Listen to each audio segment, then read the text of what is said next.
ముగ్గురు సభ్యులు కూడా నా పైకి డైరెక్ట్గా పోడియం ముందును ధర్నా చేసుకుంటే పర్వాలేదు. పోడియం ఎక్కి కుర్చీ దగ్గరికి వాళ్ళు రావడం, ఎందుకంటే కొంతమంది ద్వారాగా వచ్చిందంటే కుర్చీని లాగాలని ప్రయత్నించినందుకు చూస్తే ఆ బిఫిన్ కార్పొరేటరే అని నా కుర్చీని పట్టుకొని ఏలబడి కుర్చీని లాగాలని ట్రై చేస్తే మా సభ్యులు బయటికి పంపించడం జరిగింది. ఈ ఏదైతే డిప్యూటీ మేయర్గా ఉండి సతీష్ డైరెక్ట్గా నన్ను ఫేస్ చేసేందుకు నా ముందుకి పోడియం పైకెక్కి నా దగ్గర రాయింది.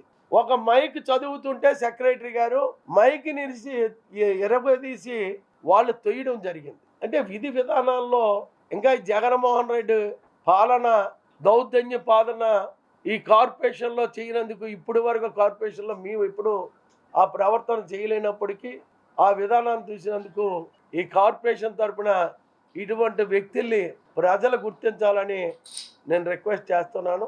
మేము కార్పొరేషన్లో చేసే విధానాన్ని ఏదైతే విధానాన్ని కంటిన్యూ చేయాలో ఆ విధంగా ప్రతిదీ 1ది 2ది 3ది అని చదువుతూ 15వది కూడా ఆమోదించి మేము చైర్ దిగడం జరిగింది. ఎన్ని ప్రయత్నాలు చేసినా చంద్రబాబు నాయుడు గారి నాయకత్వంలో, పవన్ కళ్యాణ్ గారి నాయకత్వంలో, బీజేపీ సహకారంతో ఈ విశాఖపట్నంలో ఒక మేయర్గా నాకు తెలిసినంత వరకు ఎప్పుడు కూడా తప్పు జరిగే పరిస్థితి ఉండదు. నాకు తెలియజేశారు, ఆ తెలియజేసింది సభ్యులకు తెలియజేసే నాకు బాధ్యత ఉంది. సభ్యులకు కౌన్సిల్ ద్వారాగా తెలియజేసే బాధ్యతతో అందరికీ తెలియజేయనందుకు పెట్టడం జరిగింది. ఆ సబ్జెక్ట్ని వినాలి.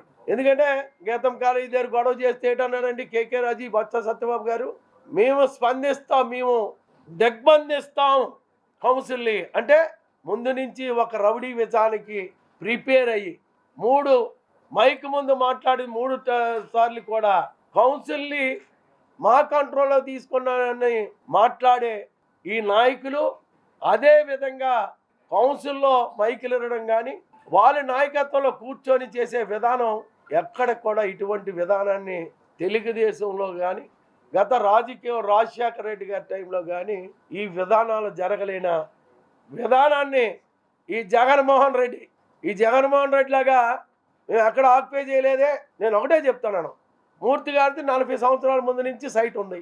ఆ సైట్ ఉన్నప్పుడు జగన్మోహన్ రెడ్డి గారు దానికి గవర్నమెంట్ సైట్ అని దానికి ఏదైతే కంచేయడం జరిగింది. మీకు నిజంగా చిత్తశుద్ధి ఉంటే ఆ రోజు మీరు నిర్ణయం ఎందుకు తీసుకోలేకపోయారు? అందులో ఒక కాలేజీ, చాలామంది అదర్ స్టేట్స్లో కూడా ఇవాళ పిల్లలు చదువుకునే విధానంలో ఆ సైట్లు కూడా ఏ విధంగా ఉన్నాయంటే ఒక వాటర్ జోన్స్ ఎలా ఉంటాయో ఆ విధంగా ఉన్న కొన్ని సైట్లు ఉన్నాయి. ఒకటి కూడా క్లారిటీగా లేని ఎక్కడెక్కడ బిట్లు ఆవేళ గవర్నమెంట్ సైట్ దీంట్లో ఉన్నదాన్ని ఆ విధానాన్ని చూసి అప్పుడులో విజయసాయి రెడ్డి వీళ్ళతోటే ఉండేవాడు. ఆయన బలంతో ఆవేళ చేశారు. వాళ్ళు ప్రభుత్వం ఉంటాం నిజంగా ఉంటే ఆవేళ వీళ్ళు డిసైడ్ తీసుకోవచ్చు కదా, ఆవేళ పేద ప్రజలకు ఇవ్వచ్చు కదా.